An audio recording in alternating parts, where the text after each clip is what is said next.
You may all be seated.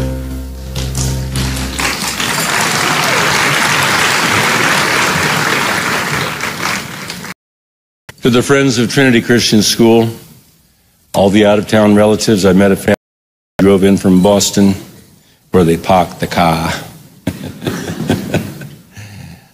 Grandparents, you mean so much to us, and parents. And if you think our tuition bill's bad, wait till you get that college one.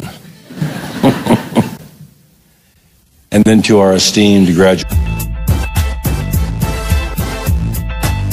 you are nervous to leave the house and go to college, or you can't wait to be free of your parents' grasp, just know, in the adapted words of Mel Gibson, they can take our phones, but they can never take our freedom.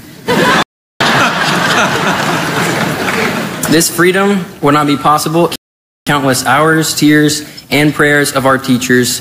They have changed our lives, and we are so eternally grateful. I personally would not be the same person I am today, and most certainly would not be standing before you if not for these angels in disguise.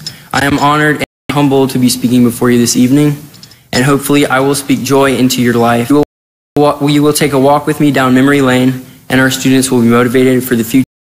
Some of my classmates know me as the guy that runs or raps about running or sends emails about raps about running. The rest of you will remember me as the guy that sent Beta Club propaganda straight to your inbox. But I hope that you most of all remember some of the words you hear tonight from this ceremony, but from friends and loved ones as you celebrate.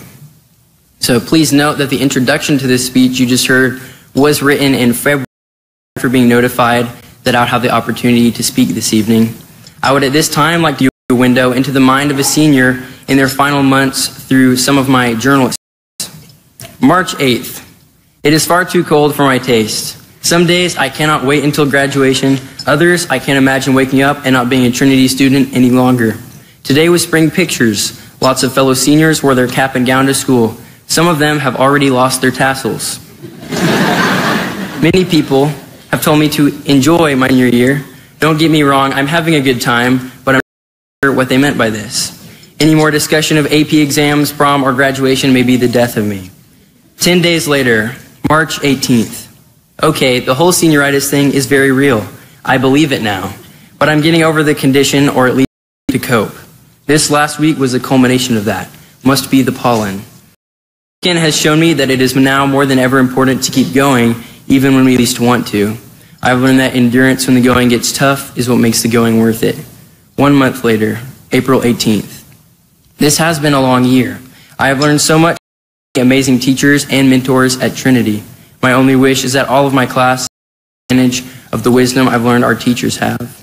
May 14th. Although it's been a long 4 years, it still seems like only yesterday was our first high school chapel, and 4 years later we are all graduating. I guess they weren't so long after all.